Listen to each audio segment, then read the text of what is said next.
Geri Petito.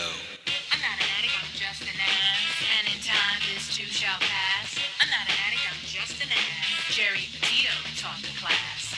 I'm not an addict, I'm just an ass. Loves the answer, the greener grass. I'm not an addict, I'm just an ass. One day at a time, free at last. When you don't know just what to do. Just what to do, just what to do. If what you're feeling is really true. Is it really true? Is it really true? Just keep your ideas safe and sound. Safe and sound, safe and sound. That's exactly how change is found. Change is found, change is found. I'm not an addict, I'm just an ass. And in time, this too shall pass. I'm not an addict, I'm just an ass. Geri Petito taught the class. I'm not an addict, I'm just an ass. Loves the answer, the greener grass. I'm not an addict, I'm just an ass. One day at a time, free at last. Hello, everyone, and welcome to the Geri Petito Show. Everyone and anyone who knows me knows I am the author of I'm Not an Addict, I'm Just an Ass. I'd rather be a smartass than a dumbass. Because, guys, this month, the 27th of July, 33 years ago, I was a dumbass. But today, 33 years later, I can honestly say now I'm a smartass.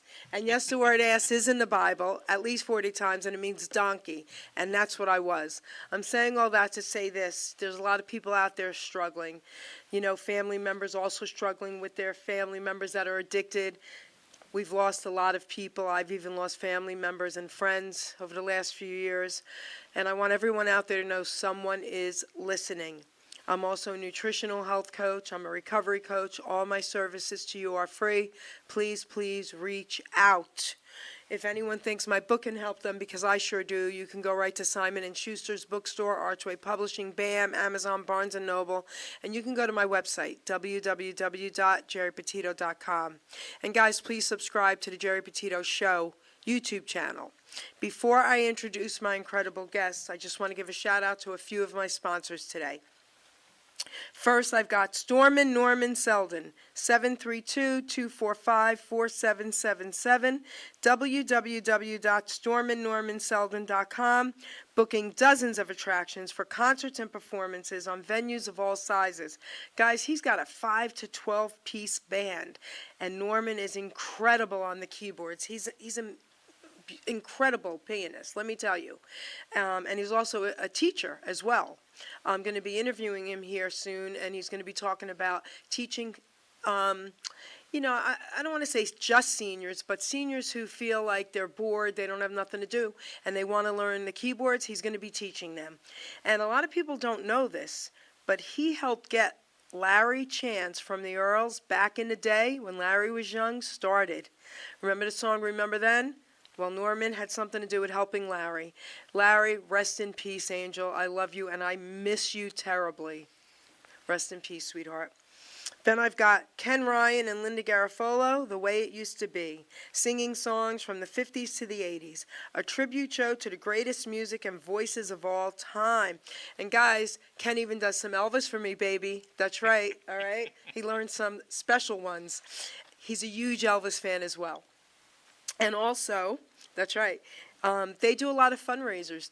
This couple is so beautiful. These people, I just love them inside and out. They're amazing, amazing, him and Linda. And I love you for everything that you're doing.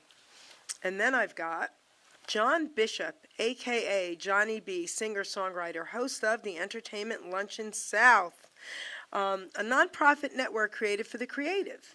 So I want to give a shout out to him and Lindy because once a month they put this together. They don't keep a penny, guys. They only charge you $20. It's by invite only, and you get lunch, incredible lunch spread, and then you get great entertainment. He's even had entertainers fly in to be there. So I want to give them too a huge, huge shout out. And he's also the partner in the Joey D and Johnny B Rockin' Oldies Band. And then last but certainly not least, John Monforto, the man of many faces, singer, actor, celebrity impersonator, and tribute artist. Guys, I named him that, the man of many faces, but he was given a title as the Philly Rocky impersonator, the official Philadelphia Rocky impersonator by a former Philadelphia mayor. You heard me. And he is Rocky, baby. www.johnmonforto.com. You can call him. You can book him for anything. He's amazing. He does over 30 incredible characters. My three favorites, of course, is Rocky. Then The Godfather. I'm Italian, right? And then, honey, Elvis. Come on. All right? He's amazing. So, guys, I want to introduce my buddy here. He is no stranger to Hamilton Radio or the Geri Petito Show. For years and years and years, he's been coming. And he is my favorite magician. So everybody, here we are. Jack Morrowin, say hello. Hello, that was very sweet. But it's the truth. Well, that was the thing is, some of the people you've mentioned, I've gotten to meet from Hamilton. And John Monforto. I'm gonna pronounce his last name wrong, so thank you. But he was incredible. I did a charity event with him. Talk I into think the mic was, a little bit. Oh yeah, I think it was at Friendly's. Yes. And he was incredible. He was incredible. I mean, obviously I'd spoken to him out of character, but once he's in character, Forget it. you're looking at Rocky. So you are looking at Rocky, and when he does The Godfather, honey, you're looking at The Godfather. Yes.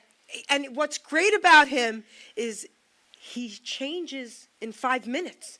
Yeah, it's quick, and it's not for people that do the impersonations. I mean, Jim Carrey got very famous, but like Red Skelton, when he would do different characters, unrecognizable, without prosthetic, without makeup. Yes. And Jim Carrey again would do the same thing. He does that. He takes on that personality. It's incredible. So I'll tell you this real quick. So my brother, Anthony Petito, Italian, imagine, he's a year and a half older than me.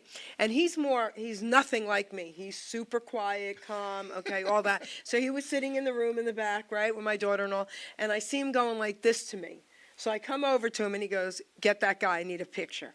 He wanted a picture with Rocky. Of course. And that's not my brother. So I was cracking up. So to this day, me and John talk about that. He was like, "You're Rocky." Nice. So, Jack, before we get into our magic fun, Sure.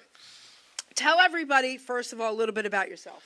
So I am a performing magician. I travel. I've gotten into doing more traveling, especially as of this year and looking like next year as well. I perform private events. I perform at Renaissance fairs is the big thing that I'm doing now, and I run my own Renaissance fair in Lakewood. Okay. So it's a busy schedule, but it's a lot of fun. You got to let me know about that. Lakewood's not far, right? No. It's that one is originally it used to be on the third weekend of every September. The previous administration had been dissolved. That was the Lakewood branch of the Lakewood Lions Club, Okay. but that group is no longer around. So I ended up inheriting, so to speak, the fair. So I took over as owner and director. Okay. And the agreement I have with the township, one of the things that had bothered them is that the park would be closed. It would be closed because it is it's an event. And in order to appease the residents, because they are primarily Jewish, the park is closed on Rosh Hashanah. So the township, I had met with the township, and they said, "Would you be willing to rotate the date of the event to match with Rosh Hashanah? This way, the park is already closed. You won't have any kind of animosity with the residents." And I said, "Of course." The reason being is I had felt that any event that's held in any township should not be a point of contention. It should be a positive thing. And this event means a lot to me. It was one of the first run fairs I had ever performed at. There's a lot of entertainers that have become my very good friends. The vendors that have become very, very good friends. There's a jousting group called the Knights of Valor. I work with the head of Knights of Valor. A number of his events are these ones that I travel all over the country for now. So it means a lot to a lot of people, and I wanted to do right by everyone and keep it going. So amazing. But yeah, with the Knights of Valor, the head of that group is Shane. They are a full contact, actual tournament jousting troupe. It is still an actual sport, believe it or not. It is not choreographed. Choreography on horseback is difficult. I'm not going to take that away. Medieval Times is fantastic. And other groups that do the choreography, it's hard to have an animal cooperate. But it's different when you're watching an extreme sport that has been around for hundreds of years. Right. And due to that, the head of the chain, there's a number of us from all over the country that when he gets a new event, he will reach out to us. So I mean, there's a guy Molotov who's a good friend of mine. He's in Chicago, Ohio. They have a group called the Singing Sirens. So I think the other one's in I don't know their home base. I want to say Florida, but Rogues and Renegades, a Pirate King and Queen. So he will get a hold of us, and he's like, Molotov joked and said, "Oh, he's like our Nick Fury because he'll be at Entertainers Assemble." And yes, sir, and we go wherever. So in February, I was in Cheyenne, Wyoming. He has his own fair in Alabama. It got moved to Milton, Florida. So yeah, Cheyenne. Next year it'll be Cheyenne. Then it looks like Milton, Florida, right afterwards. Fargo, North Dakota is where I'm flying out actually early tomorrow. That's cool. And because of him, I had met up with somebody else who was associated with a fair. It's in Arkansas. It's the first time they're doing it this year, and it's 5 weekends. So I come back. I think the 12th of August. I'm back till like the 29th, and then the 30th I fly out again. And I'm gone for the entire month of September. This is the first time, guys, I've seen him out of character with his outfit, and that's why, because it's all packed. Everything's got to be packed, and it might be one of two outfits, so I don't know. My wife made that. Yes. I mean, if they've seen me on the show, with the big hat, the red top hat, the tailcoat. Yes. My wife had made that, and it was meant originally for theaters, and then I started doing a lot more Renaissance fairs. So she's been very busy to make me an outfit. That's amazing that she made it. She's incredible, and she got me with karma because she made the outfit. She got material, and I saw her with the material. She's like, I have material, and then it was that top hat that I wear is the very first hat she ever made. Your wife made the top hat? The top hat, the tailcoat, she embellished the vest and dyed it because it was not that mulberry color. But yeah, so she showed me the hat after she made it. She goes, "Look, hat," and I went, "How did you do that?" And she goes, "I'm not telling you." So fair enough. That is fair enough because do you guys get that right now because he doesn't tell her most of his magic? She figures it out anyway. She's the reason I can get. I practice in front of her. And so then if she figures it out while you're away, she'll figure everything out. I'll be talking to your wife. Yeah, she will. She knows everything. I will go to learn a trick, and she will watch it performed, and I'm gonna order this trick and learn it, and she'll tell me what she thinks the method is, and I'll pull the video up and go, that's not how did you figure that out? When did you see him do that? When I didn't see it. So I know that if I practice in front of her, and even if because she'll look, she knows where to look, and she will tell me that's when I didn't see it. And then I know that if she didn't see it, chances are nobody's going to see it. So she's my partner. She helps me get better at what I do. She makes me look good, which takes a lot more work than I would like to admit. But she is making me a brand new Renaissance outfit. She had wanted me to lose some weight before making it. That didn't happen, so she's like, well, I'm not taking it in, so she may have to, if I do manage to lose the weight, she's going to make another one. Oh, my gosh. But she's, Wouldn't it be easier to just take it in? No, it's actually, she explained it, guys, because that's what I said. I said, wouldn't it just be better to rip the seams? She goes, no, the way everything gets assembled, it's actually easier for her to start over. She goes, I'm a seamstress. I'm not a tailor. Okay. They're two completely, vastly. I learned about all this too because I'm neither. But no, she's. I'm really lucky to have her. And the same, like we're a partnership. She helps me with the Renaissance fair that I'm running, as does my vendor coordinator Trinity. I have a really, really good, solid team because there's no way to do an event like this by yourself. So I'm really lucky and grateful for the support that I have with them, the teamwork that I have with them, and then the support that follows because of who they are as well. People know me, they know them, and everyone just wanted to be a part of it. So it's overwhelming and terrifying, but in a great way. Yes.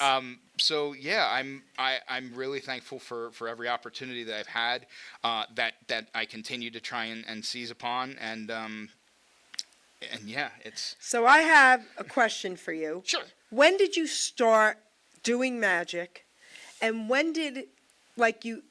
So how old were you? Like, were you really young? Did you watch magicians? Like, what happened there? I started when I was about 8 years old, and now that I'm 19, the older I get, the harder that lie is. I'm 42, but my dad was he's passed away semi recently, but he had taught me the very first card trick, and I still perform it. Okay.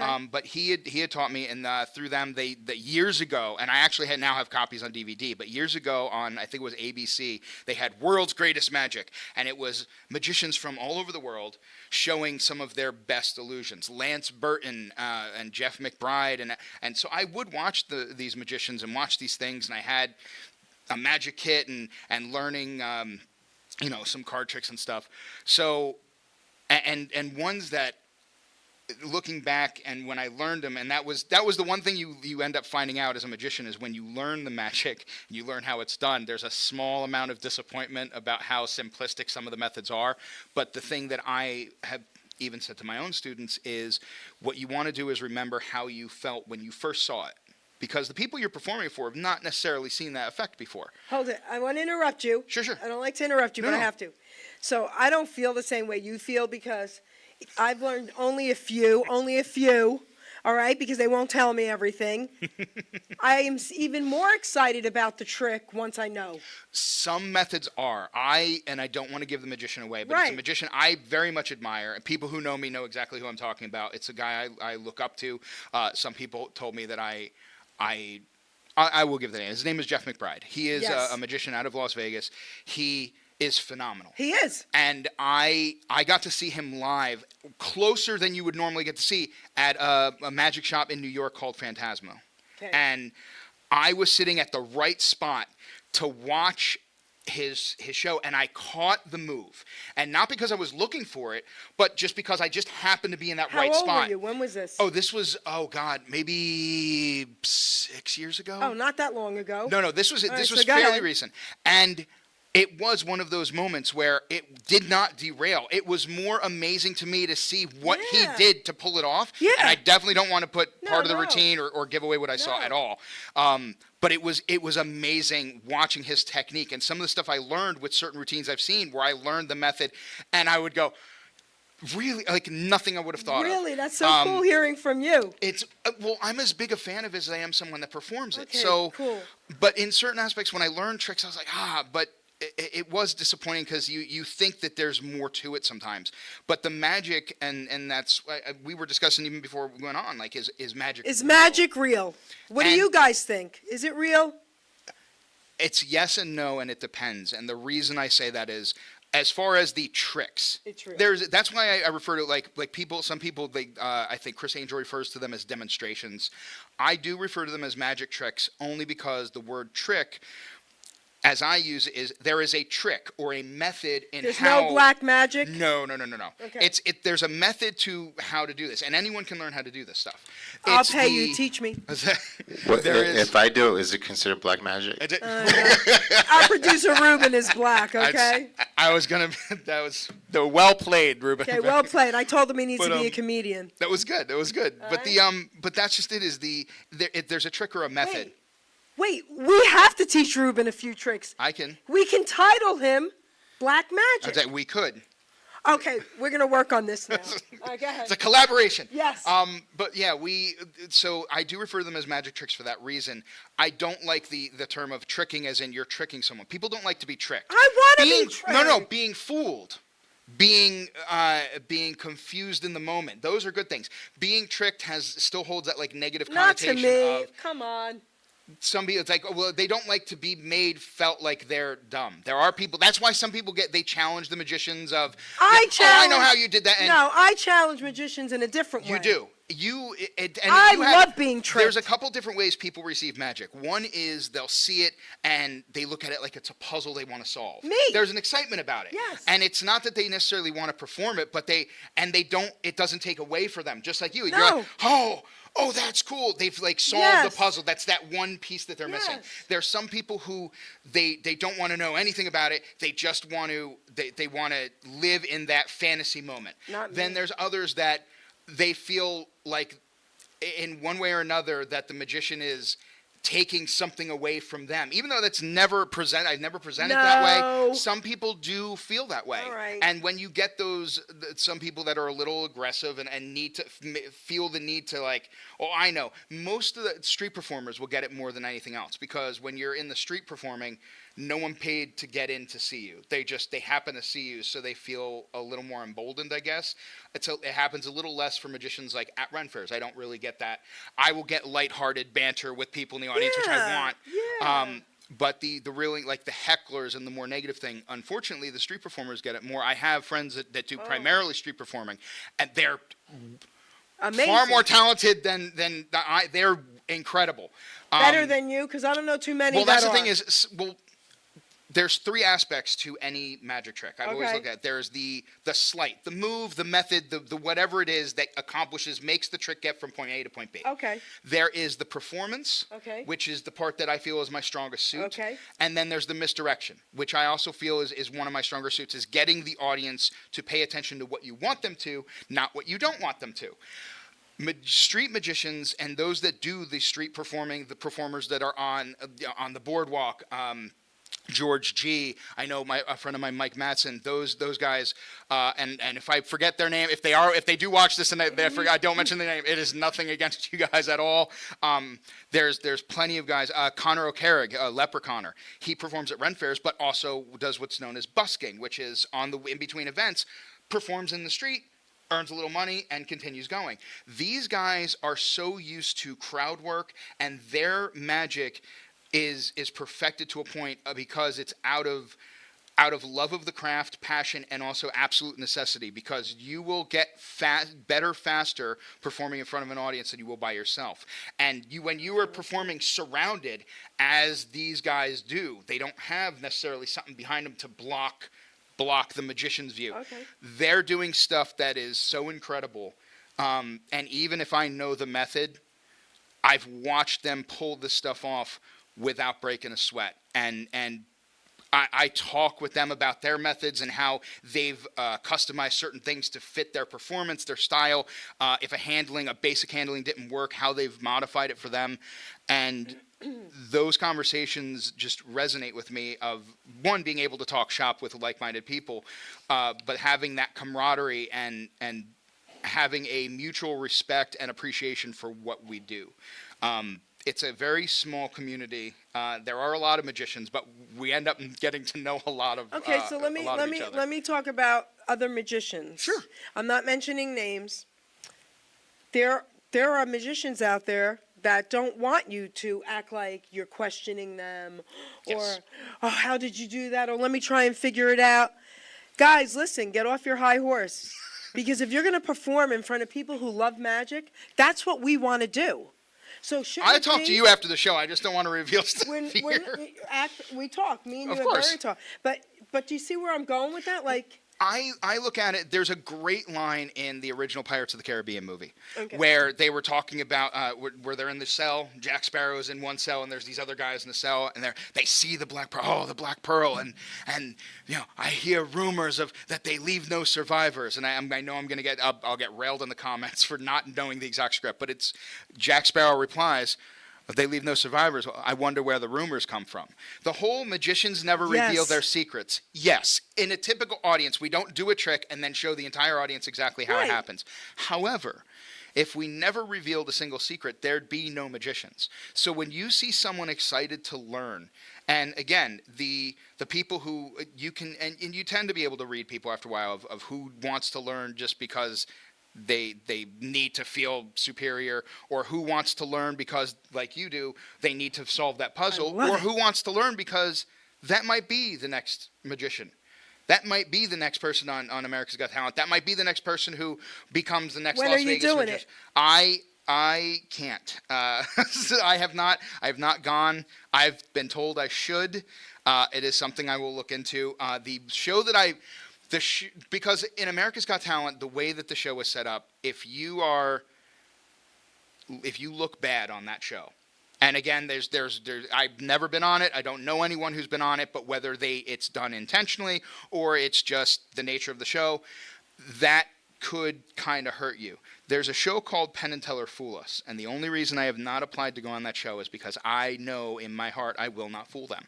I don't know magic that will fool Penn and Teller. I would love Penn to and Teller, boy. perform. Yeah. Just perform for Penn and Teller. Yes, come not on. in a judging situation, I love because Penn and I Teller. admire them. Yes. I've watched them. Again, I'm a huge fan of magic. But I have and something love to say watching to them. you. Sure. All right. So listen to me. I've always lived my life. My father, I used to drive him crazy. Okay? I can't imagine. Yeah, you can. So my father's from Italy. My father came here when he was 13 alone on that boat to meet an uncle he never met, to bring his whole family here. So imagine us doing that with our kids. Never. All right? No. My father lived his entire life a super hard worker for his family. He was amazing, stood by his word. Art was not part of his life, and here I am, an artist. I went to art school. I used to drive my father crazy. I had to draw penises and boobs in art school. My nonna saw my portfolio. I lived with her at the time. My father had to come and calm her down. I drove my family nuts. My father used to say things like, but what if this happens? And I would say, yeah, but what if this happens? So what I want to say to you is this. I don't see you ever going on AGT and looking bad. Never. So get that out of your head.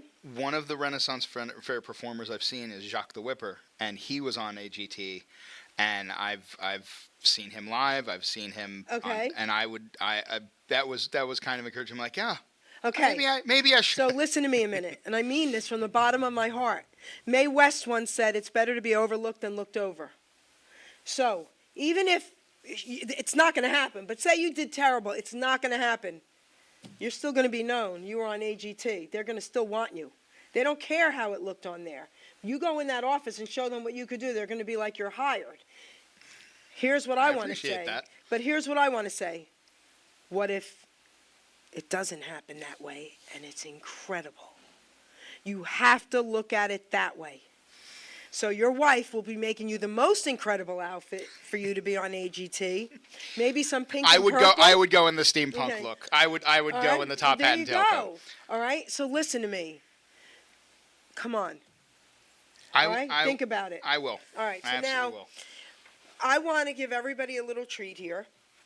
Let's do a couple magic tricks, and then Okay. we'll talk about it. Sure. And he's a tough one, guys. He's a tough one. He's incredible. All right, let's go, baby. So All right, collect. producer. I Producer's have gonna- to I have to be careful now because there's another view. That's right, baby.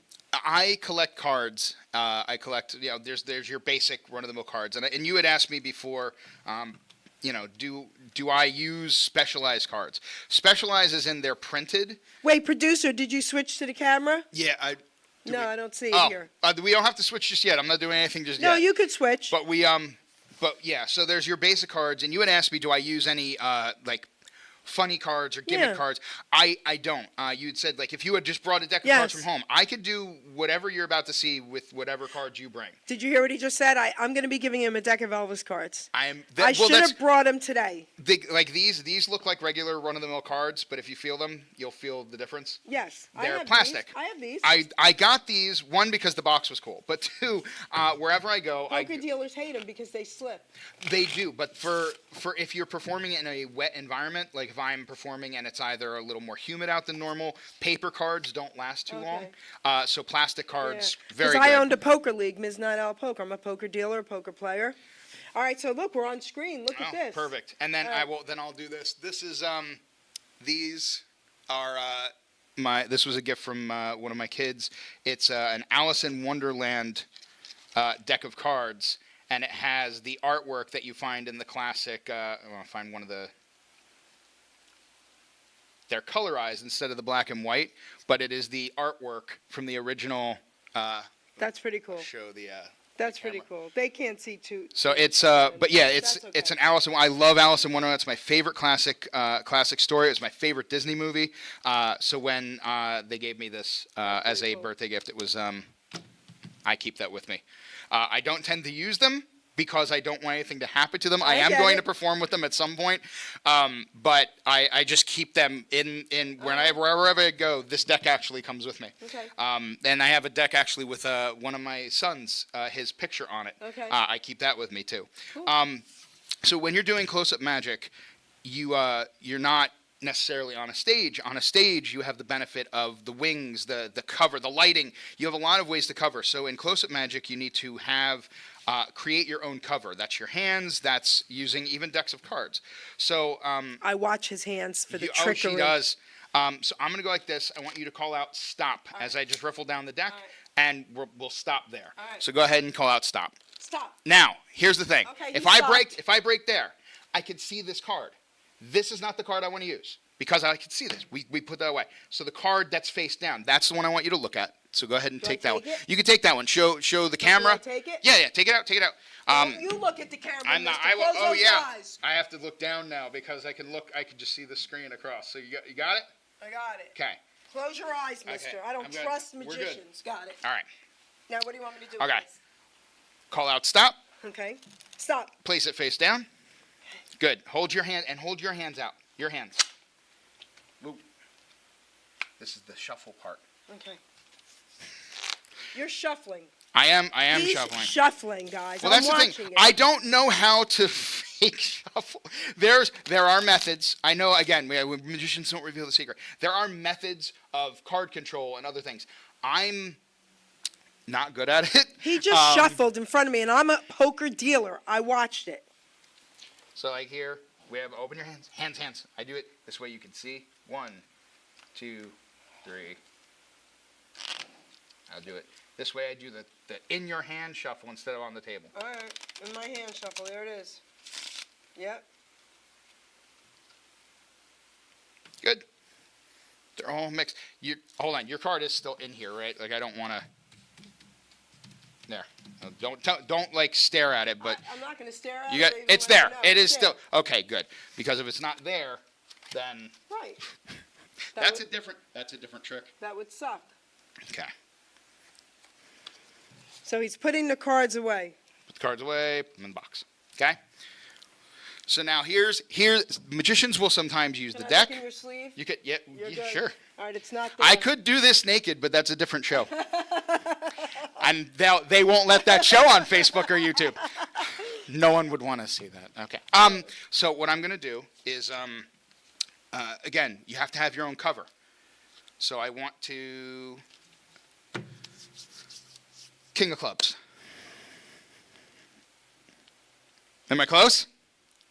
Yes. I'm going to show you how it works. Yes. See, I know we're not supposed to show. I'm going to show. So the first part of this is it's the cheating part. It's the I card. love this. It is the card. It is the card handling part. All right. Okay. Okay. That's the card handling part. Card handling part is getting your card to be on that because I need this part of the deck. I need this part of the box. Okay. And you can't see it, but like I don't know if you noticed, like I kind of moved my thumb in the corner. Okay. It's hard to see because the seams don't really show it. So I'm gonna draw. What the heck? I know. Don't draw on the box. It's permanent marker. I don't care. He's showing us, guys. It's a door. Showing us. It's easier to see if I could. Yeah, show the camera. It's easier to see when you have a door. So again, what I do is I get the card to go onto that part of the deck. But how did you even do that? That's card manipulation. I can manipulate a card. I can't like to shuffle a whole deck and control like the entire deck of cards. I'm not good at. Controlling one card's not too bad. But once I get that card, okay, and I place that inside the box, okay, and then I close the box. All I have to do is slide the door open. I can see and I could see it. Can I show them? Yeah, here. That is So, yeah, so I'll- cool, yeah. guys. Little door. So yeah, as long as you get the card there, you have a little cutout, and again, that's how that works. But you can't. Now that I've done that, I can't leave the door here. So I want to make sure that there we go. All right, but now wait a minute. What are you talking about? Where's Yeah, I the got it. door? You got to get rid of. You can't show the seam. Where's the door? That's the bar I showed you. How come it's not moving? It's a secret. The door is gone. That's the idea.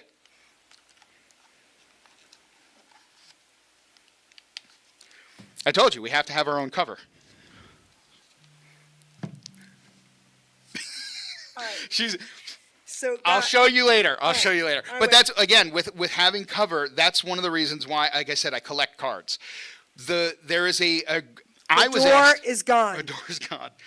Oh, shut the door it's gone. So there, people had asked me, and I had been doing shows back to back, and it was around the time the Prestige and what was the other movie? The Prestige and The Illusionist. Okay. They came out roughly the same time. Movies about magicians. Did you see them? I had not seen them yet. And then I did watch them. I watched both of them. And there are great lines in those movies. There's also a movie called, I think it's Now You See Me, with the one with Woody Harrelson. Okay. It's 4 magicians, then they get together and rob a bank. I saw that, but Okay. yes. And there were some lines in that movie in particular. So when the movies all came out, the lines in that movie in particular, one was the magician is has to be the smartest person in the room. That is not true. Okay. The only time I've been the smartest person in any room I have ever walked in, no one else was in there to brag about it. So no, you do not have to be the smartest person in the room. The second thing was, I thought you were going to say kindergarten class. yeah, no. The second one, one of the other lines is, the more an audience thinks they can see, the less they can actually see. Illusions are built and tricks are done in a way to give you the falsehood of control, of being able to see things. And I love when I can just buy things that are not magic props that do that. For example, these cards I found, like I said, I collect cards, and I found these, I think these were either a Walmart or a Target. But they are, Clear. you can see through I them. love them. Are they a magic deck? No, these are Just just regular regular cards. plastic cards. I have them. They are I found, so cute. and I actually Hoyle released one, and I have Hoyle's brand. This is an off-brand. This isn't Bicycle or Hoyle. I don't know who it is. Okay. But they the reason I got these is because I have them in red, which I prefer. They're the red back ones. They also come in blue. Okay. The Hoyle ones I've only ever seen them in blue. So. But again, if you were to choose a card, you would see all of the sliding things. So to be able to pull off a trick or a bit of magic, You would have when to you can close your see through eyes. the cards. You would have Well, no, to- seeing through here, you can't see the card in the back. Oh, you can't. No, it's Oh, you the can't. backing is here. Yeah. But if I were to do something, you'd be able to see through the card if I was being tricky. Okay. All right, so I'm picking So a yeah, card? choose anyone you want. As a matter of fact, here we'll do. Okay, good. Go ahead, pull anyone out. And you're not going to look? Nope. Well, I'm gonna gather the I know. cards but go ahead. You're take going to one. close your eyes. I'll close my eyes. Take one out and separate that card, and then put all the rest of them back together, like square up the deck. Oh, okay. So this way, I'm not the one squaring up the deck, so you Alright. can't do it by feel. There you go. Good. Okay. I squared up the Look- deck, look at guys. did you look at the card? Not yet. Okay, look at the card. Or should I show them? Yeah, you can show. Yeah, sure. Okay. On a side note, I will tell you why I have people do that. Wait. There we go. When I tell someone, look at the card, Okay. and they say, and show everyone but not me. Okay. One, obviously, if I see the card, unless it's a trick where, and this is actually, believe it or not, this is one that it doesn't matter. So I can actually see this card because we're going to see it over and over and over again. Okay. No, I can see the card. That's what I'm saying. Give me the card. It's not one of those like I'm going to find it. Oh. It's one where, yeah, five of diamonds.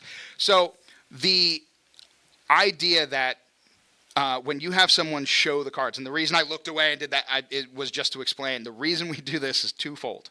One, everyone will now see the card. So if you go, the card reveals, and you try to go, that's not it, which some people try and do to like get one over on the magician. Yeah, no. Everyone else knows, yes, it was.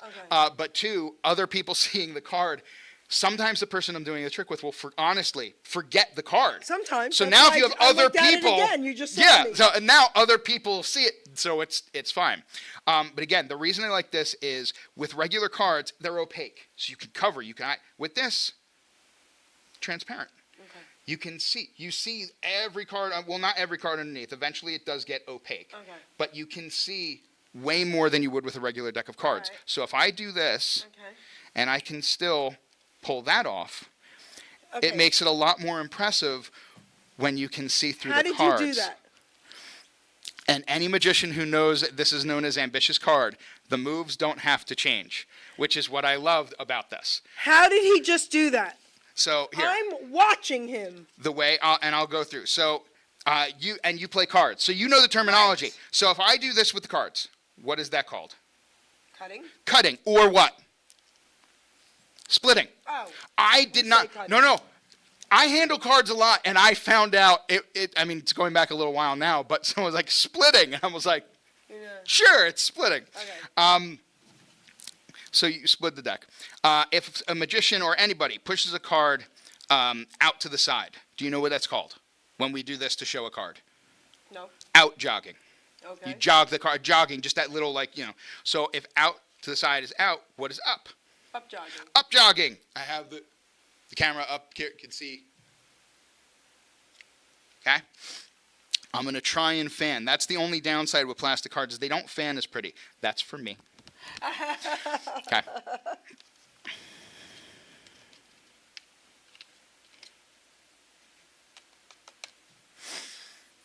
I'm going to take your card. Just tell me when to stop. I'm going to go. Well, I'm telling you what to do. So that I'm going to do so you know what. I'm going to go like this, and at any point, tell me to stop. All right. Stop. Stop right here. Yeah. That's good. Okay. I put these on top. Square it up. I'm not used to a camera above me, so I'm trying not to do. I think I might be covering more than I really want to. I want that. So, you ready? Yeah, I'm ready. You want me to grab it? Good. Yeah, how are you doing this? And just again, it's not. That's the only. There's a 5 of hearts, but not. Only There's one. no. It's the only one. I don't like using like gimmick deck. Like the gimmick behind this deck is again you can see through it. But outside of that being the gimmick, there's no special thing. We'll do this again, but I'm gonna have you do part of it. All right. Okay. There's So again, the- well, it's when it's right here, and that's the best part is magic being done this close. And again, I could do that if you brought me a deck of cards. Doesn't change. That's one of the reasons why I don't want to use a special deck, because if someone happens to have one of theirs, or I'm at somebody else's house and I don't have one, and they go, "Oh, I got a deck of cards." Cool. It doesn't take it. I can still do all the magic that I'm used to. Okay. Tell me when to stop. Stop. Right here? Okay. Now this time I want you to square the cards up. Okay, can I look at mine or no? I can look at this? Yeah, sure. Okay. We made eye contact before too. So that's why and any magician who might be watching this, again, it's a trick called Ambitious Card. I don't name the tricks, I just perform them. But the idea of a card coming back. Yeah. And again, that also, there's so many things in magic where like the English language, the rules contradict themselves. One of the rules of magic, the magician never reveals their secrets. I contradict that by teaching. Again, it's meant to not show the audience, the general audience. The other is... You teach magic? I do. So I've done private lessons, and so I want I've worked private classes. lessons. We'll talk. Absolutely. All right. But the other thing is never repeat the same trick for the same audience twice in a row, because the first time the audience, a general audience, will want to watch it. The second time, now they're looking to see how it works. Here's the thing. Okay. Ambitious Card is the same trick over and over and over again. The card comes to the top, and then it goes in the deck, and then it comes to the top. The linking rings. They link, they unlink, they link, they unlink. You're repeating the same trick within a routine. So you're already running the risk, depending on what you're doing. If it's a one-shot trick where, someone hits card, you find the card, like the trick with the door. You do that. No, I would not repeat that trick. Certain tricks you only do once, and then, for an audience. Some of them are limited. That one's not one of them, but some of them are limited. Some of them are not.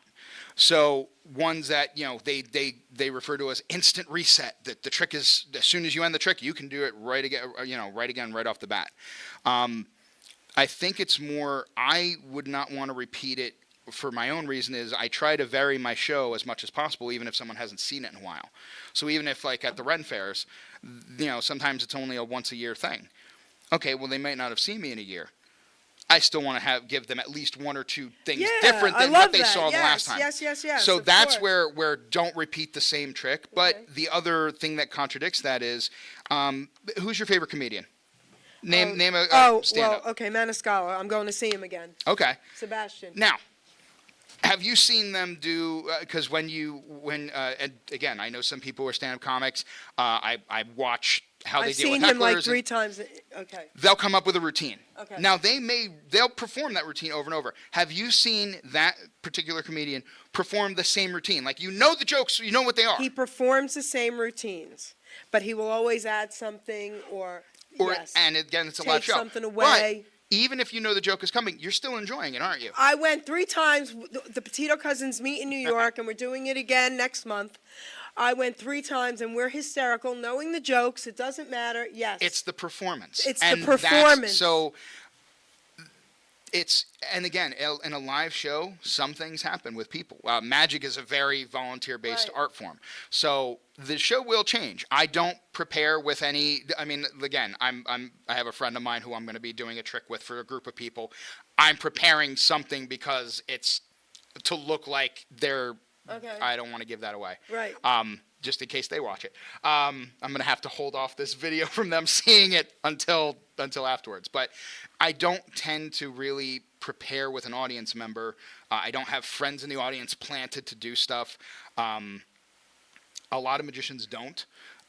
We do want it to be as authentic an experience as possible. This If I is call unbelievable. a volunteer or I do something with a volunteer, they don't know what they're coming on stage to do. It's so amazing because a lot of people believe that it was fixed. Of course, and it's very like some of the hardest. There's the form of magic known as mentalism, the mind reading. Right. That is one of the hardest ones to really get across that it is as authentic as you see it, because seeing it on the camera, it's like, well, before they turned the camera on, they told the person what to say. Yeah. No, absolutely not.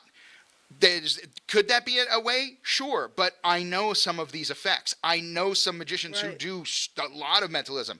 They, again, don't want to prepare ahead of time with people because magic needs to be as authentic as possible. Like you asked me, is magic real?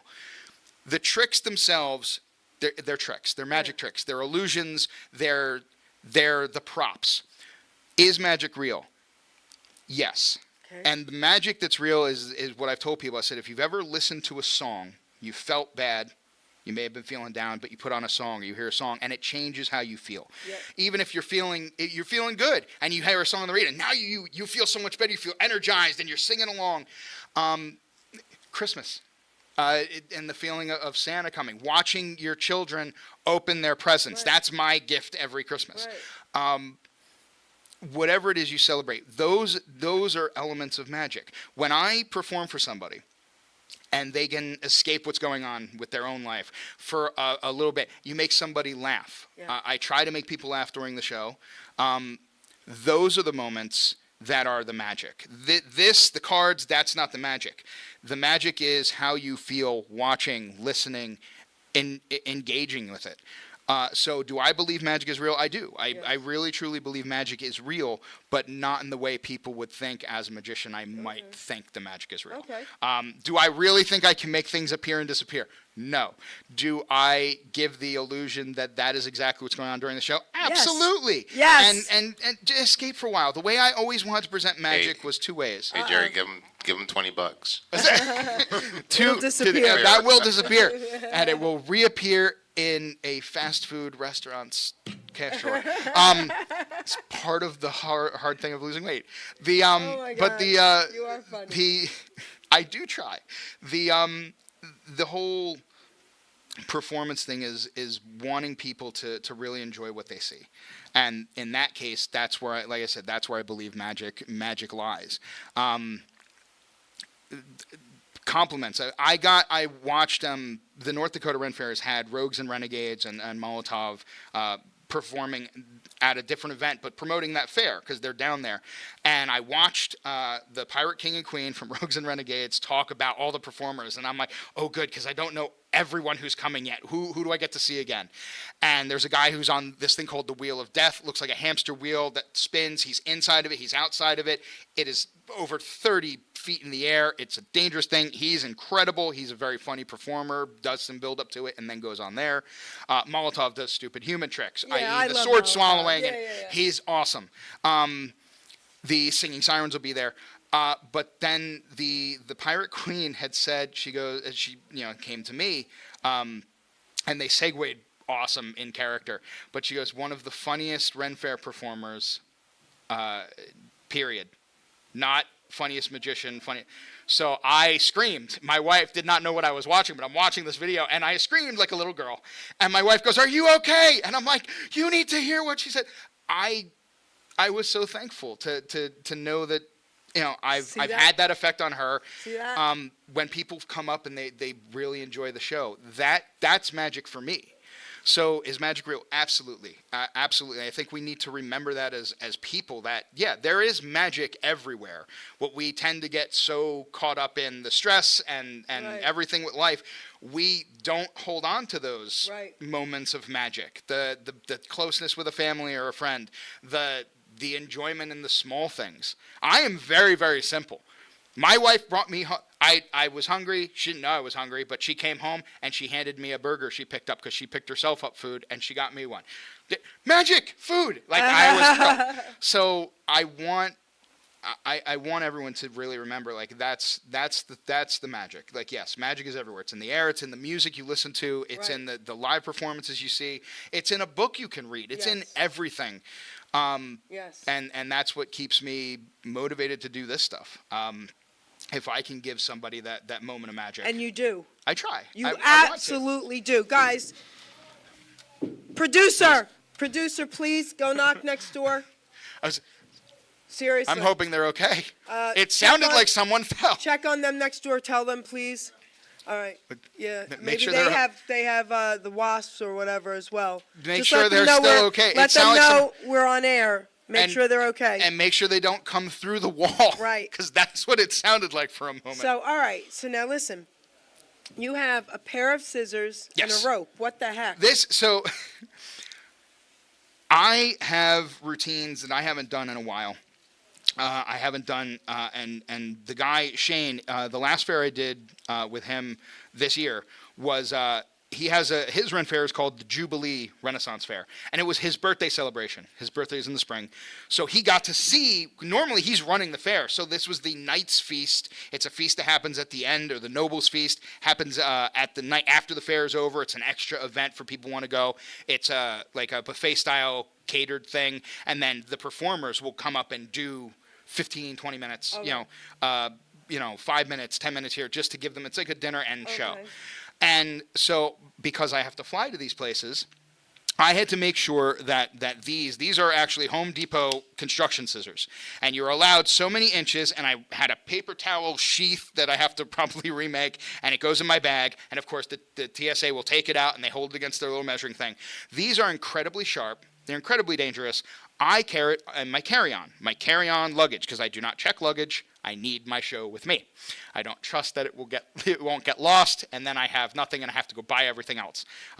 Thankfully, again, if it's decks of cards and things, I can get stuff at Walmart, but I really don't want to have to buy my show again. But so I travel with these, and I was like, I want to do a routine that I haven't done. I do a routine with bubbles. I will not be allowed to fly with bubble solution. But you can fly with But that? I can fly with scissors. Wait.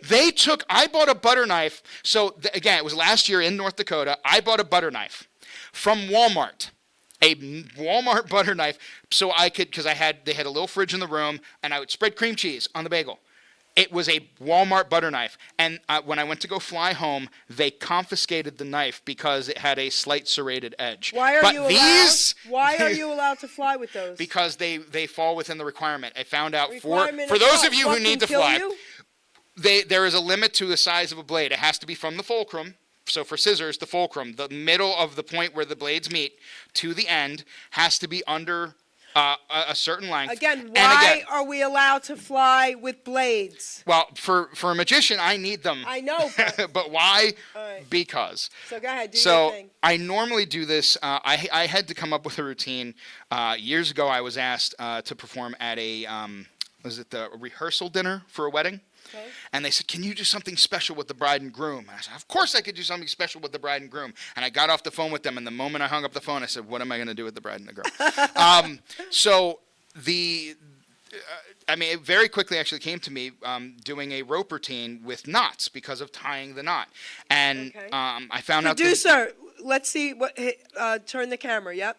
So yeah, we could do it. So tying the knot, and I'm not going to go through the whole routine because it requires a married couple, or which we don't have. But I could show you with that. I found out that tying the knot is actually an old tradition. With hand fasting, they would bind with ribbons of different colors, and each color represented something different. It was an old, not European, Eastern European, Europe, Ireland, Scotland, Celtic tradition. But in this case, it's that has actually, that saying, tying of the knot, held through. So. You're cutting and this the knot. I'm cutting the knot off because I don't feel like I'm tying it, and this helps. See that they're frayed? Okay. Those are edges. Okay. Now they're ends. Stupid. So again, check the rope. Make sure it's a regular. This is actually I think it's a cotton clothesline. Hold on. Actually, I'm from Home checking, Depot. And scissors. Mister. Yeah, do it. And here's the thing, and I've told you this before. If it wasn't what it seemed like, It's real. yeah, I wouldn't let you touch it if it wasn't. If it was a fake rope with like, These are real too. Yeah. They shouldn't be on a plane. no, they should not be. But I'm thankful that I can because otherwise Right. I'd have to buy new scissors, and I really don't want to buy scissors and have to leave them or get rid of them every single time I fly. And this is what I like about this is because I don't have to hide anything. Can you take the scissors and just cut the, try and make this as even as possible. It doesn't have to be, Just but cut it? just cut it. Perfect. And now, right in front of you, I'm going to restore the rope. That's the cut and restored rope. So cut and restored rope. Ta-da! It's back together. That's dumb. Here. We'll do it this way. What I want you to do is take the end of the rope, hold the end, and then we'll unravel it that way. See, now... All right. So listen to me, mister. Okay. I love this. I cut the rope. I cut it, people. Here.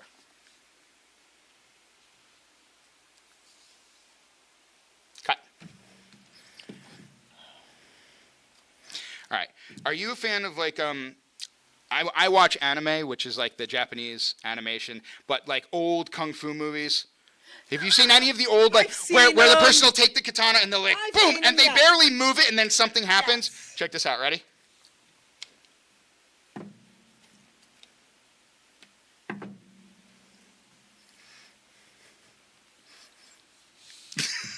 All right. So give me this a second. Go ahead. Listen. I'm glad you're giggling. This is. He has no pockets. I have pockets, but it would be really hard to go in and out of them He has nothing in right his here. hands. He's short sleeve shirts on. Come on. I'm And watching yes, him. if you bought me clothesline, I would be able to do this exact same thing. I'm watching him. And you're participating. Here. Cut. This is craziness. Here? Yes. I'm gonna do the same thing. It's still attached. I'm looking at it. Well, yeah, I don't want it to. If it attached, the rope would fall apart. Okay. Now you hold on to one end. I'm just gonna hold on here. Oh, And come on 3, on. I just want you. We'll hold this here. Okay. So that you can see. On 3, I just want you to pull. I'm gonna hold tight. You hold tight and pull so that there'll be tension on the rope. Okay. Pull that so there's enough tension, just so it's straight. On 3. Well, no. Pull so there's tension. Okay. And then on 3, you're just gonna pull, pull, not like tug of war pull, but pull. 1, 2, 3. 1,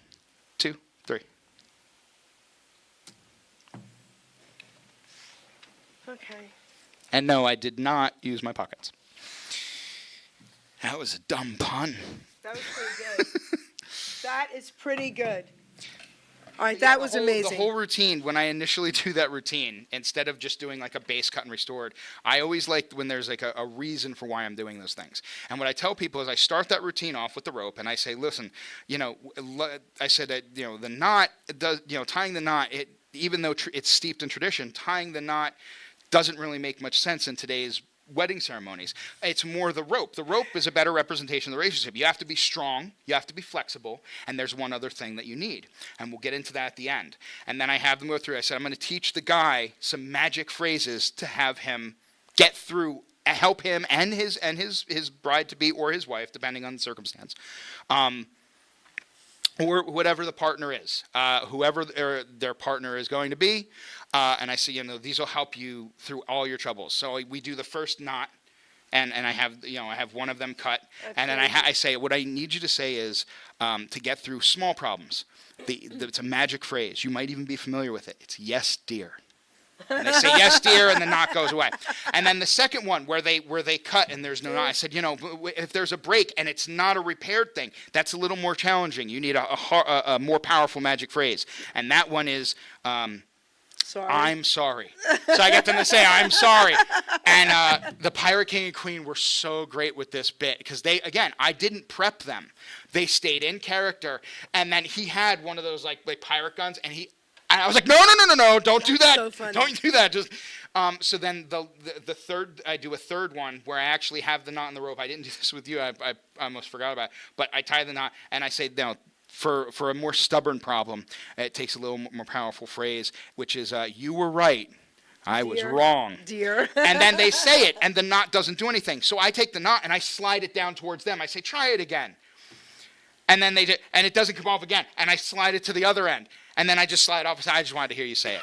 And then when I do the thing with the two knots, I hand them both the rope. And I say, what we're going to do is, do we ever just have one problem come up in life? No, it's always more than one. So if it's more than one, you would need to combine those phrases to, yes, dear, I'm sorry, you were right, I was wrong. Oh my God. And then once they say that, they both tug on the rope and the knots fall off. And then I say the last thing that I said, strength, flexibility, a sense of humor. And I give them the rope to keep as a remembrance, just as a little prop, because then when they look at that rope, Right. they'll remember they went through that whole routine. And they had gone through where it was a storm had hit, their tent had collapsed, they had to try and fix things, and they were having a really rough day that particular day. And I had come up to them and I said, are you guys okay? And they said, yeah. I said, look, we have the night's feast. I said, I have an idea of something I'd like to do with both of you, because the previous night they got to watch. They were on the stage watching, but I'm like, I want them to participate. So I said, would you? And they said, absolutely, we'd love to. And I did that routine with them, and they came up to me and they said, we appreciated that because we really needed that. And like I said, that goes back to, is magic real? So it was something that, without realizing, I know they were going through a rough spot with the way the tent happened, and I don't know, something about someone was supposed to help them and they bailed on them. So it was just one bad thing after another. And to give them that moment of levity and reminding them about how much they care about each other, because they are a real life couple and they're fantastic, wonderful, lovely people. So to have them thank me for doing that, it made me feel good. And it's those things that I'm like, you know what? Because every entertainer, I think, that is passionate about what they do, we do second guess ourselves. I do all the time. And those things reassure me that, I really am doing the right thing. This is the path I'm supposed to be on, because, sometimes is this what I'm supposed to be doing?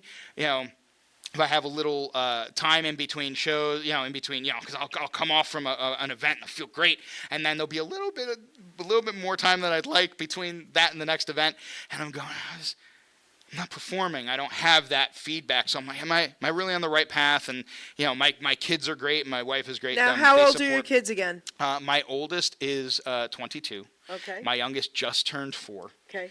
And I have everything in between. It's 14. And 11 and 7. How many kids do you have? I have 5. Okay. I have 5 children. One of them is currently at ukulele lessons, actually. I dropped him off right before I came here, and I got to go pick him up right afterwards. But my one son, I do a thing with where I tear some paper up and I put it in my mouth, and it's a whole little cutesy dance routine. And then I pull colored paper from my mouth, and it's just a funny gag trick. There's an amazing part, but it's more for comedy effect. And I have what I need to do that the professional way and the to have this long chain, and I had some other ones of this particular thing that I use that I don't use anymore. It was I had bought them on a whim. They were cheap. I kind of needed them for a quick gig, and they worked, but they weren't exactly what I want. They weren't as full and big as the actual item. I'm trying to be vague with what Right, the item is. I know. I don't want to give it, because if I tell you what the name of the thing is, it gives away exactly what it is. No. Magicians are clever with how we do things, not what we call them. It's like, what are these yellow balls of sponge? Those are sponge balls. So with this thing, I had some extras, and he wanted them, because my kids have put, like, just because they don't know how it works, they've like wrapped a ribbon and just stuffed my daughter put ribbon in her mouth, and I'm like, please don't do that. So I had and my not my youngest, she's my youngest daughter.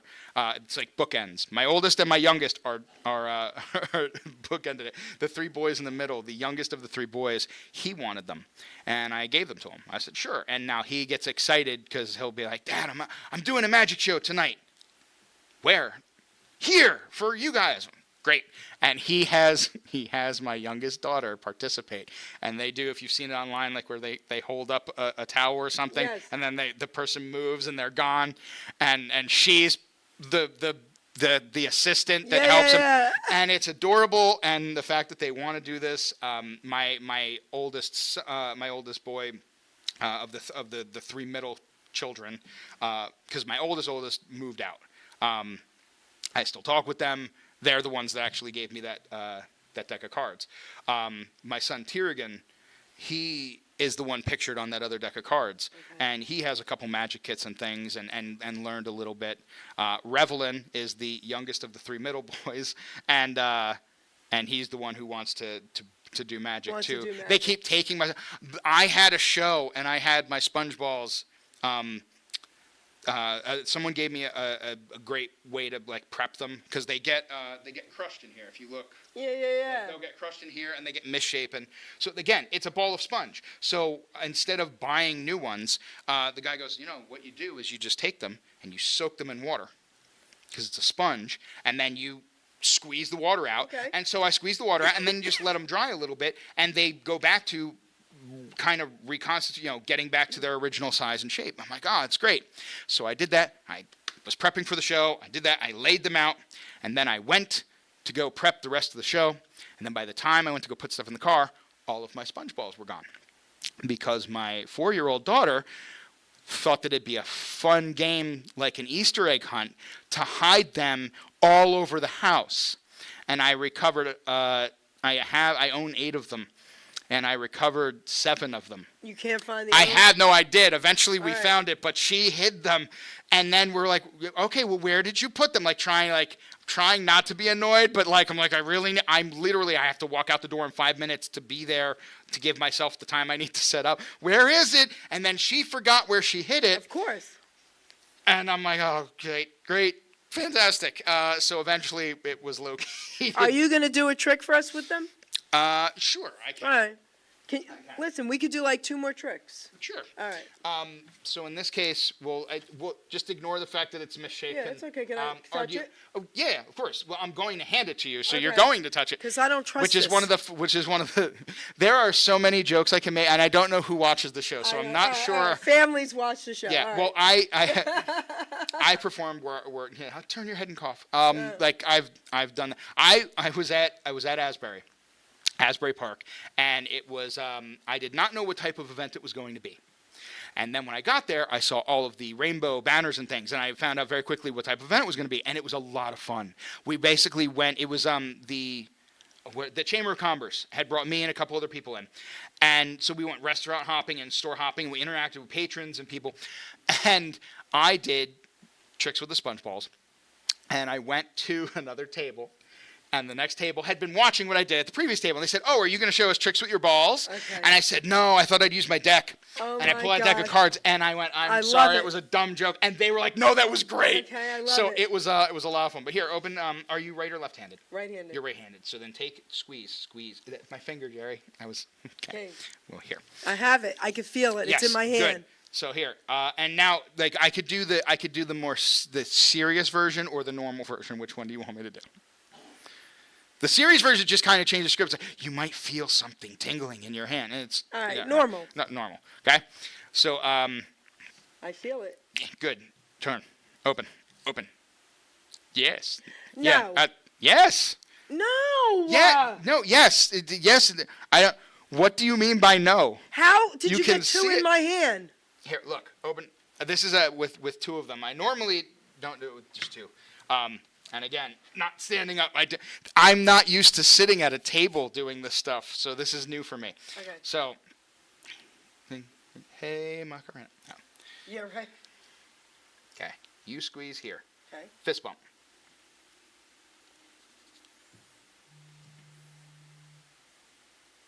See, now if I put this one away, and I take this one, okay, and I go like this, I'm gonna try and can see. There we go. You see, it's still there. Two cameras. I move two fingers to show that it is still there. I used to only move one finger, and then I was at a show and I moved the one finger, and someone yelled at me from the audience and said, "That's rude." So now I move two fingers. Oh no, I'm not gonna. Okay, so knowing what you know about what I do, how many do you think are in my hand? Well, there should only be one, but I would say two or three. No. That's where the no comes in. No, magic. Okay. And that's why, like, again, wearing the short sleeves, you don't want to make sure that it goes up the sleeve because that gives away where you do it. So I make sure I wear the short sleeves so I can't get them up there. Right.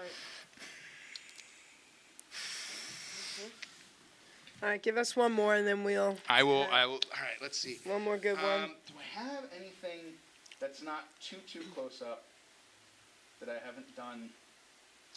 I started with cards. We'll go back to cards. All right. We'll do a couple card I would tricks do- then, since we're doing cards. Open up a. New deck? No, God, no. Okay. Do Another? a deck that I can destroy.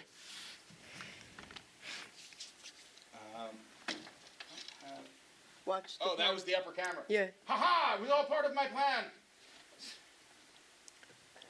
I don't think I have. There's a specific deck of cards. That is. The Did you closest- roll in the camera? Did I knock it that far off kilter? All right. Watch it disappear. You owe me a new camera. It's off. This stuff is not as expensive as your camera stuff. I Yeah. promise you that. No. That is the camera. Yeah, no. Oh, Camera's okay. right in here. Oh, yeah. So you're gonna do black magic. Watch. Black magic. I'm not. You made the joke. That's where I'm okay. Because you made the joke and I didn't.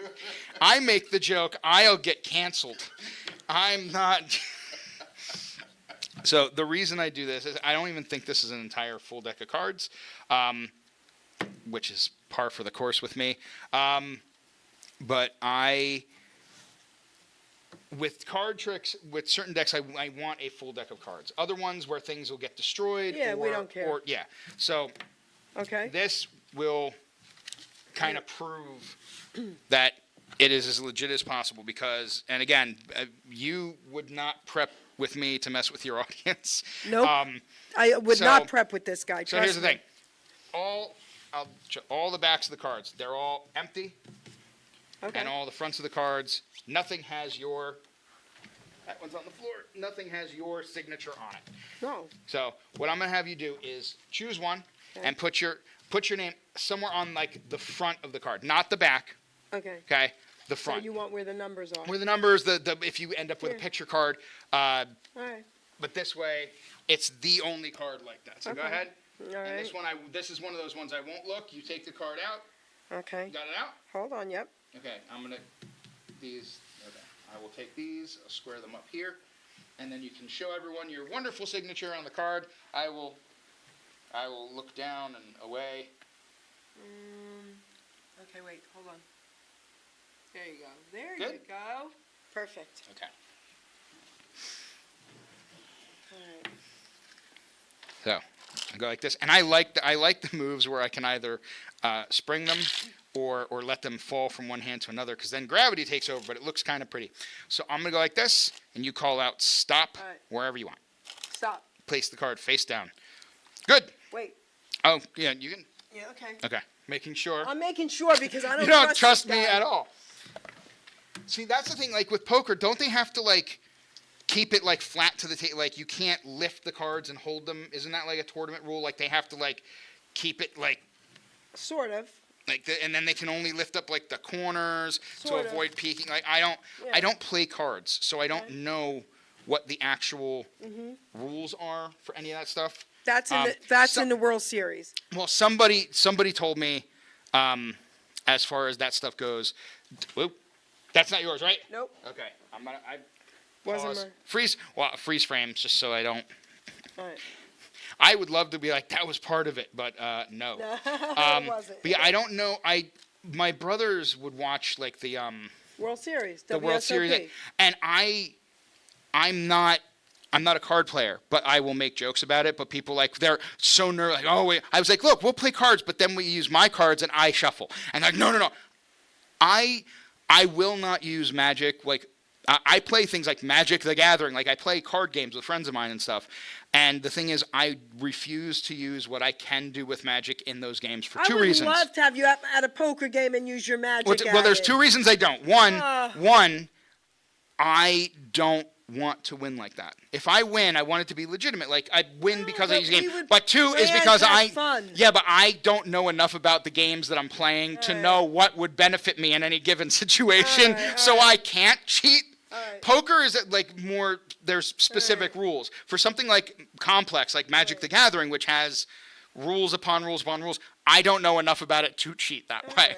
So Ruben, turn it back. He's going to do it now. Oh yeah, we did. So, now you have been wearing the Crocs all day, yes? Yes. Okay. This is the box. Cards in the box. What are you Put 'em in- asking put 'em in me the about box. my Crocs? for? You'll see in a moment. Put the cards in the box. All right. Hi, for those watching. Just that?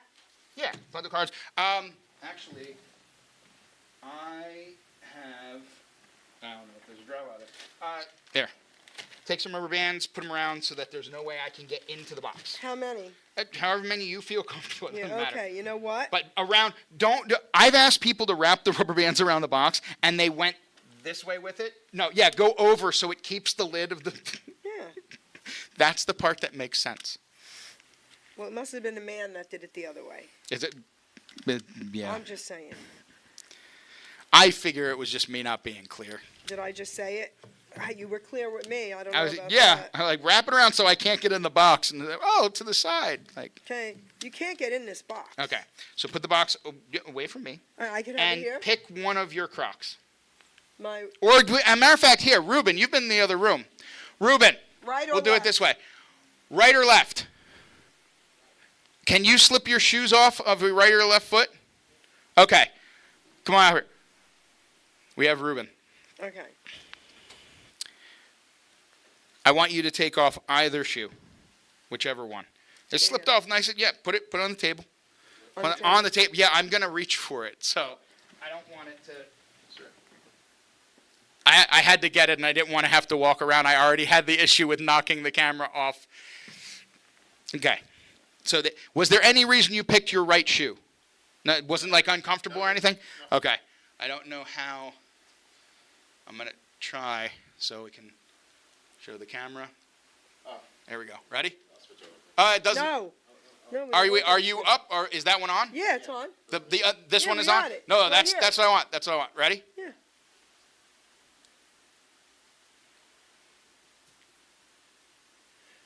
What are you talking about? And how did you fold it? No, all right. You take that. All Now, right, now. here's the thing. I could have prepped with Ruben. I could have prepped with Ruben and have him hold on to a card. when I got here. First of all, guys, I didn't. Ruben is behind a door and a glass window. Okay, So there so was no way that could have I happened. I'm didn't. But sitting now, right here. you sat here and you signed the card, And I which means I would have watched had you. to have you in on it. How did you fold this freaking card? Magic.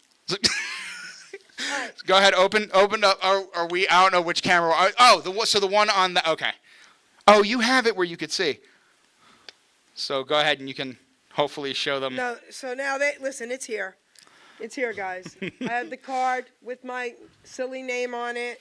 Okay, I'm keeping this. You can. Here, I'll sign it. Do something. How did you fold it? I could almost come up with how you got it in his shoe, but no way now. There we go. To Jerry. Yes. With heart. Yes. It's techniques. There are certain sleights that I am fond of. I'm watching you the whole time. I know. You That's better the get best your part. butt on AGT, mister. Well, here's the thing. The routine that I'm bringing with me to North Dakota, like I said, the guy Shane has seen me do routines, and I want to find ones that I haven't done in a while.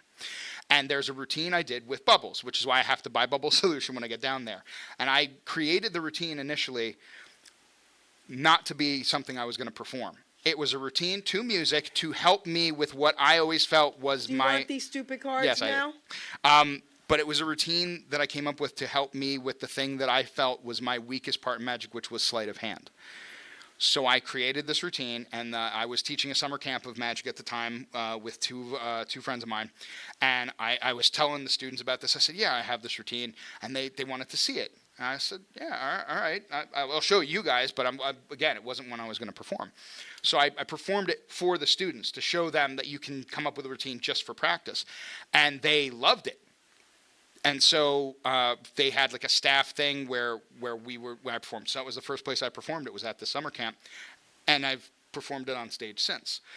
So I'm bringing that one with me to North Dakota, just because I haven't gotten to do it in a while. And the guy Shane was blown away when I did what I did for him. So now I'm bringing something completely different that he hasn't seen yet to this one. Okay, so first of all kidding aside, I watch him. You have no idea. Whenever I interview him, I watch the shows over and over and over again, and I try to find out everything he's doing. Okay? That was brilliant. Thank you. My favorite moment of doing that particular trick, I performed at Six Flags for a number of years, and I got to be part of a show called Ghoulmaster's Ghost. It was a Halloween hip-hop dance thing modeled after Michael Jackson's Ghosts. Okay. And so my character was an angry magician, angry UK magician, love handlebar it. mustache. I I love loved it. one of my favorite characters to perform. And so I called somebody up to do this effect with. And they had it was like knee-high boots or something, but I called them up and I was waiting for them. And because I'm the angry magician, it was her birthday. I was like, oh, it's your birthday. Well, of course, we'll just wait for you. The world revolves around you because today you were the only one born. I love it. And so Oh my God. I intentionally played a jerk character, and everyone loved the character. I was never mean to kids. Right. Little kids, I would always be nice with. No. If you were a teen or older, You're done. Yeah. So I'm waiting. I'm like, what the devil is taking so long? And I'm putting my shoes on. She took her shoes off in this theater, like in public. Why? That's gross. So I, of course, you took your shoes off in the theater. How? Why? You don't know where this floor has been. No, sure, we have plenty of time. Go, take as much time as you need. And I just kept railing on her. It was, but then again, take the shoe off and go through the trick. But it was just that moment of, okay, it's your birthday. Yeah, I'll pick you. It's your birthday. But the fact that they put her shoes back on, that made them take her shoes back off. That is so cool. But yeah, I didn't know how the character was going to sound. I didn't know. I modeled the character voice off of that old show. If you remember the commercials where it was the sunscreen. Brilliant! Yes. Like that was the inspiration for the character. Okay, so then I was like, well, how do I just make him angry? And we need to come up with where we were. And I was going, where in Europe do I want this? And it was Ipswich, I don't know why, but I'd like, oh, yeah, he's from Ipswich. So it was this character, Ambrosius Nightingale, magician that wore a tux top and black pants and was just angry and thought I was better than everyone else, which is complete opposite of how I am, but he was a fun character to play. And because I had the freedom to yell at everybody, including the Ghoul Master. Funny. Right. We were trying to get back to show. We were allowed to walk the park. We had a big break between two of the shows, and so he comes, and some of the fans, they were like super fans, and they were waiting in front of the theater, which was the entrance to his castle, and the door's locked. Well, they're not going to let people in, and they don't know it's the Ghoul Master knocking on the door, so he doesn't have a key to get in. So he goes to pull the door open, and it's locked. So rather than stay silent, I'm going to mess with him. Now, the Ghoul Master doesn't really speak when he's not lipping the script. It's all pre-recorded. So the rest of us can, because it's our voices. He has, like, modulation. Sounds like 3 people are talking at once when it was his vocal lines. So he's not... I'm like, well, it's your castle. You have the key, don't you? Oh, no, we'll just stand out here. He starts knocking on the door. I'm like, oh, yes, it's going to think that it's you and not other fans. Of course they'll just let you in. So then we have to walk around the back. I say, oh, how dignified. The back entrance, of course. Your castle, royalty. And the fans are cracking up. He is trying not to laugh. Once he's out of sight, he starts laughing. And I talked to him afterwards. I said, I hope you're okay with me doing that, because you're supposed to be like the Ghoul Master. That's brilliant. The reason because he was a Michael, like Buddy Katz. Mm-hmm. This guy's name is Pete Carter, fantastic Michael Jackson impersonator. And he modeled, again, the show off of Michael Jackson Ghost, and he said no. There was even a scene in one of the shows where I backtalk him, and he said the reason he wanted that is because there was a show where Slash, during Beat It, did a guitar solo. Okay. And on stage, Michael Jackson would get Slash to stop, and Slash would ignore him and go over here and play, and Michael Jackson's like arguing with him, and it's his show, and Slash is going back at him. He goes, that's what I want. I want that. It's a joke. Like, they weren't really doing it. It was part of the performance. Right. He goes, I want you to do that because it adds to the performance. I said, so I'm the only one that gets to yell at you? He goes, yes. That's like, this is great. Brilliant. So it was a lot of fun. I do miss doing that show and that character. I've had the opportunity to do that character a couple shows since, different events, but yeah, that was brilliant. I'm thankful. Thank you. I'm thankful for every performance I get to do. I had gotten to meet David Hasselhoff on one of the other radio shows, cool. And I the way he when we were talking with him, he and I look at all the opportunities the same way. He is grateful for every opportunity he's ever had. And doesn't ever take it for granted, and I look at things the exact same way. I don't take any show for granted. I know that about you, that's for sure. So you were like, oh, I want you here. I was like, I will be there. But listen to me, but I feel the same way, because if I didn't have you guys to interview, what would I be doing? I'd be talking to myself. Yeah, but there's nothing wrong with that. but I am so grateful and honored, too. And it's a lot of fun, and I do appreciate it. This is I amazing. appreciate this. For everyone watching, I appreciate you guys sticking with the show that I'm on for this long. So do me a favor. Sure. I want you to take a few minutes and talk to everybody. We're going to have you do one closing trick. Okay. Okay? Ooh. But you think about it. I'm sure you got one under your sleeve. I'm sure he's got one under his freaking sleeve. Sure. But listen to me. I want you to talk to the audience now.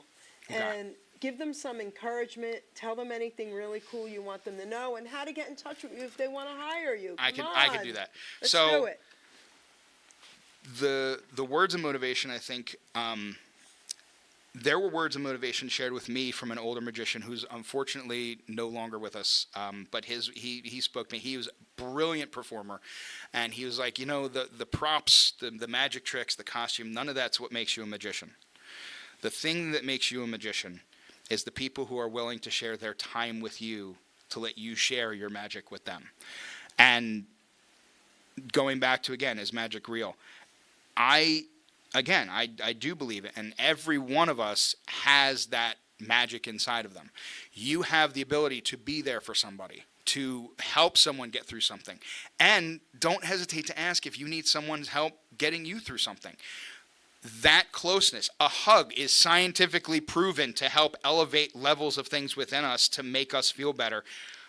That's magic proof through science. Be there for each other. enjoy the moments of magic, the small ones, the large ones. Don't take those magic moments for granted. Don't take the people around you for granted, because you don't know. Again, my dad was the one that got me started in this. He's not here anymore. I've lost some friends. I've gained others. But don't take your magic or the magic of those around you for granted. I have some wonderful performer friends who I've met, who I would not trade for anything in the world. There are people who are going to be performing at that Ren Fair that I'm running in October. Some of my dear friends, the guy who wires the stage, Charles, the fire breather, Eric Lotz, Needles, the Dragonborn, and Nikita, part of Aerial Inferno, who are aerial artists. All of these people, Pokey Poke the Jonquilier, I could list everybody. The Knights of Avalon, Knights of Valor. The Black Ties and Pearls. I've met all of these people. Their support and their magic is what keeps pushing me. And even if you're not a performer, you still have that with you. So that's I guess my words that I could share with somebody. That was beautiful. As far as getting in touch with me, Yep. Jack Morrowin, exactly how it sounds, JackMorrowin, at Facebook. I am the only one that runs the page. I do not have any secretaries that answer it, so if you message that page, it is me. You can, we have a website for the, it's legendsoflore.llc.com. That is to keep up with the events that we do. Right now it's focused on the Lakewood Ren Fair, but without giving too much away, I have some events on the horizon, so there'll be more than just the Lakewood Fair this October. Okay. If you have nothing to do or are looking for something to do on the first weekend of October, Pine Park in Lakewood, you can get tickets online. I'm publishing the website. I'll be releasing a video very soon. You can get the tickets online. You can get the tickets at the door. Food and entertainment and stuff that you may have never seen and won't see again, with some of the most entertaining and talented people that you could possibly come across. But yeah, and my phone number is 609-661-2675. I can be called directly, jackmorrowin@gmail.com. Those are the best ways to get a hold of me. And yeah, I do private events. I am out of state for a lot of events that I do, so booking in advance is always encouraged. It's better to get me sooner than later. But yeah, Geri, I thank you for having me on and letting me talk about the events. I'm super excited for the Ren Fair this year. It's like our reboot. Like the fair's been around for over 40 years, but we transitioned kind of last year, and this year is like, it's really like starting over. In the best way possible. Swords and Stories, it's another group that's there. They're at New Jersey Renaissance Fair. They've been at other events, and they're a huge part of this.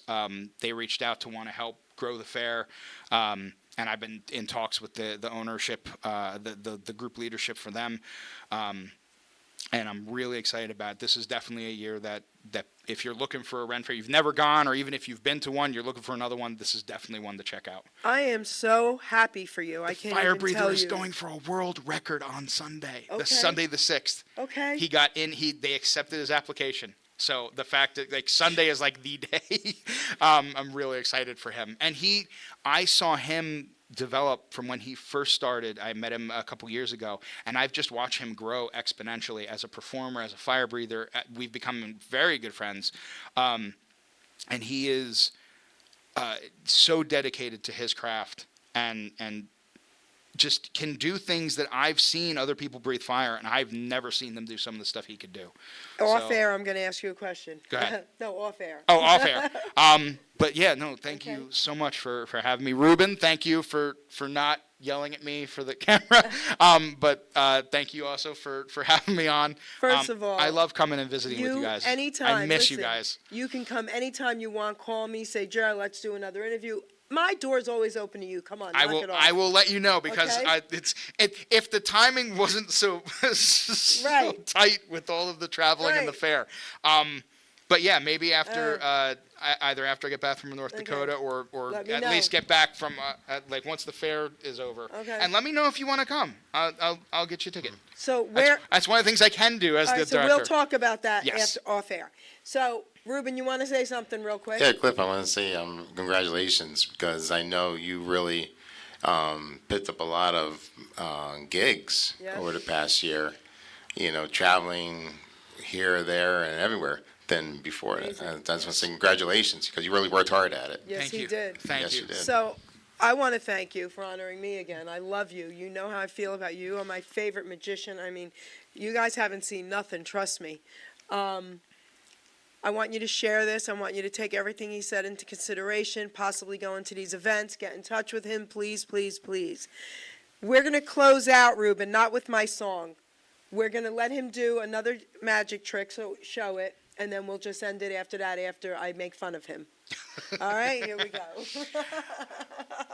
I will end with my favorite rope effect. Okay. This is an effect. Oh, Can you tie Ruben up and let him disappear? that's tying someone up is As long as I could choose where I want to go. tying people up is usually done in private. That's there we go. Just want to make sure I get. So this is an effect I had learned. Believe it or not, this is the one that took me one of the longest to get muscle memory wise. Can I look at them? Yeah, I'm actually going to hand them to you in a moment. All right, he's gonna hand them this to is, me, guys. This is we'll do this with the audience too. So with this trick goes by a couple different names, but it's I refer to it's the 3-rope trick. Leprechaun actually has a method where he only uses 2 ropes. Which is a beautiful routine. I'm going to do my rendition. So this is like Sesame Street. We count them like, here we go. This is 1. This is 2. This is 3. And the ropes are roughly. Wait, Ruben, we're back on Oh, we us can- here. It's fine. This one. Oh, leave this one it here. doesn't- Leave it here, I Ruben. mean, if you guys want the Yeah. quote magician view, that's leave it fine. here. But the ropes are roughly the same length. Okay. It's depends on how they're held, but I'm trying to hold them in a way you could see Yeah. like the ends are lined up. So what I want you to do you want to use a marker as a wand or just use your hands? Just my hands. Just your hands. Can I Okay. touch them all? I would. Yeah, we're going to do. Oh, I want them to even. There we go. So line this up. All right. Okay. All right. So here we go. I want you to hold your hand over top of the ropes, like you're gonna make Oh. circle. Yeah, and we're gonna make 3 circles. So go ahead and make a circle, 1, circle. 2, 3. And give me a magic word or phrase. Something Jerry magic word or phrase. It doesn't have to be a traditional magic word. What's a magical word or phrase for you? Is it magic? Magic. You could use whatever you want. Magic, baby. Okay. See, now we have No, come on. a medium-sized one, No, come on. and one and again, like you said, you wanted to touch them, which is why I hand these out. You will notice they are taped. Yeah, I see that. There's a reason they're taped. There's 2 ways that if you cut rope that you can keep the ends from fraying. One is to take a lighter. You melt the ends of the rope. The problem is that turns too molten, and if it touches your skin, it hurts a lot. So I was told. So I tape them now. Now I want you to take the rope. Make sure they don't stretch. Okay, so it's not like anything like that. There's no magnets. There's no buttons, levers, knobs, dials, switches, hinges, compartments, smoke mirrors, trapdoors, little green men. Nothing in the rope. And again, if they weren't real, I wouldn't let you touch it. So real and real, line up the ends. Okay. I'm seeing you. I want you to I'm see. watching your pants, your shirt, your arms, your head. Where are you looking for something? Depends on where you're looking. 1, 2, 3. I grab the ends here. Grab the ends here. No, this is Middle. not even okay. Oh, I don't want it twisted. There we go. I don't want to get things twisted. All right. So again, do the three circles, but Ready? backwards. Backwards. Three okay. circles. So with 3, 2, 1. 3, 2, 2, 1. And now say magic backwards. Magic. Oh, gimmick. Which sure. Gimmick. I was going to say magic backwards, but you can, Magic. Gimmick.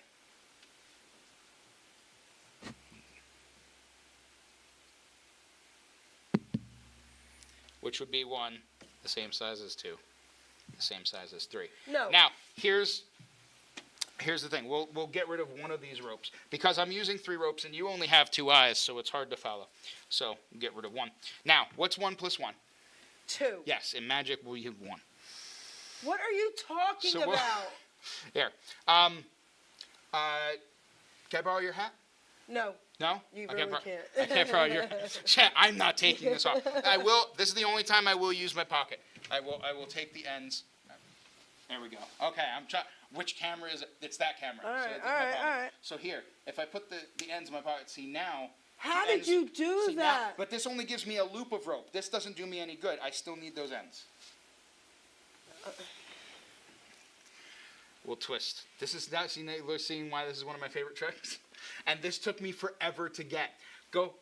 Just blow gently. Perfect. Okay, Now, Jerry, I'm not going to use those scissors because those are my construction scissors. All right. But do you have magic scissors? Do you know Yeah, what magic scissors? they're That's right here. exactly it. Those Yes, are magic of course scissors. I do. Good. End, middle. Cut the middle. Do not cut my hand. all right, I need the hand to finish Okay, the trick. I promise. So when you cut them here, uh-huh. then we have this, which gives me, again, this middle rope that I had on my neck, which matches with this rope here, which matches with this rope here. Now, I'm going to tell you where I got these ropes. I'm going to tell you the magic shop. Everyone can know where I got these ropes. I got these ropes at one of two. I have 2 favorite magic shops. They're a chain of magic shops. They are all over the country. These I got at Home Depot. Because Lowe's does not carry this rope. This is actually just 3/8 inch braided nylon. But when you go there, you can't ask them to cut 3 ropes the same size. When I first learned how to do this trick, it wasn't. When you learn magic, you get the instructions. It's not the 3 ropes are the same size. What you do is you get 1 rope that's that big, 1 that's that big, and 1 that's that big. So you have them at those 3 different lengths, and then you can learn the trick. You know what? All right, listen to me. That was brilliant. Thank you. That was amazing. All right, so listen. Give me a hug. I'll give you a hug. Okay. I love when he comes on, and I love being tricked. I'll say that word. I don't care, because to me it's Fine. incredible. And wow. Okay. So, guys, everybody, Jack Morrowin, okay? We're going to give him a big round of applause. Now, this is what I want you to say on air to me. Okay. Now, listen to me. You're going to say it, and you're going to mean it. Okay. Say, Jerry, Jerry, I promise. I promise. I am going to get my butt on AGT. I am going to get my butt on AGT. I'm worth it. I am worth it. I'm amazing. I'm amazing. Jerry said so, Jerry said so. and it's going to happen. And it's going to happen. All right. And Got it? if you do, Jack, just turn around and show your butt and say, "Here for you, Jerry." That's right, baby. That's right, baby. I will. All right. I will do a shout out. Thank you, my darling. Thank you. Thank you, Ruben. We're good. Everybody share this video. We'll be on iHeartRadio next week as well, the audio. Awesome. Okay. Amazing. Are we still on? Yes, hold on. Cool. Left. You'll see here, Oh, nifty. and you'll see there.